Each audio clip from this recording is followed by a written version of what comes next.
So can a deal be reached before the deadline? Will they kick that deadline down the road, as Paul's talking about? In an interview with CBC News Network earlier today from Washington, the Finance Minister, Jim Flaherty, expressed some optimism that there would be a resolution. Peggy Nash, what are your concerns as the world watches what's going on in the United States? Well, clearly there has been concern expressed by everyone from Christine Lagarde, from the IMF to countries around the world, and obviously as the U.S.'s largest, or our largest trading partner is the U.S., and so there is a lot of nervousness about this current situation and hopes that it gets resolved.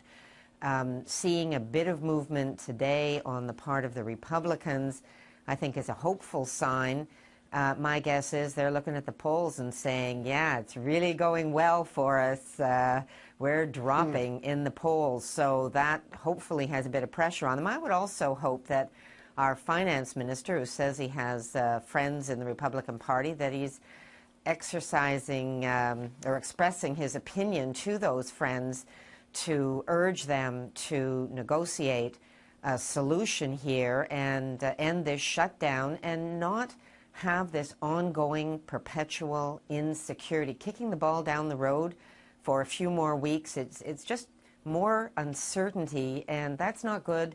It's not good for any economy. It's not good for businesses here, surely. And you know, if we were meeting right now, that's what I would say in the House. Okay. Are you concerned, Peggy Nash, about the level of growth and what you think the government might want to do in the speech from the throne? Yeah, you know, repeating talking points from a few years ago really doesn't cut it, because we have persistently high unemployment, and we're not, our job creation is not even keeping pace with our population growth. So we have young people, a whole generation of young people who aren't able to get a first step into the workforce because they can't find any job, and so many more. Well, what would you do? I mean, let's get concrete, because there's slower growth in China, slower growth in India, slower growth around the world. That's going to drive down markets that Canada exports to. So what would you do?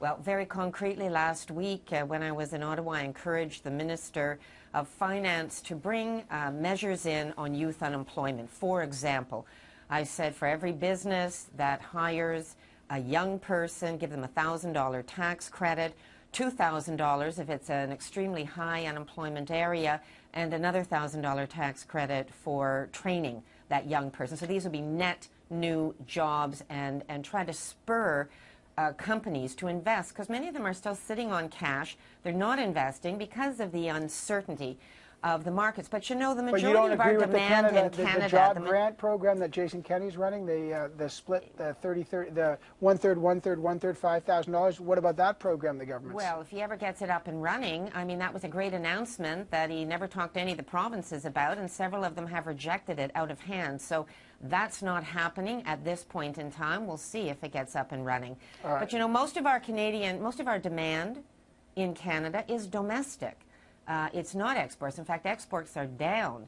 So, you know, getting the economy going locally, investing significantly in infrastructure, not just making announcements, but actually getting those dollars out the door. And I'll just say lastly that the Parliamentary Budget Officer has said, and I believe he's quite right, that all these cuts that the government has been making to services and programs, throwing people out of work, that's been a drag on our economy. It has slowed growth, and that also has an impact. I don't think we should have gone in that direction. Okay, so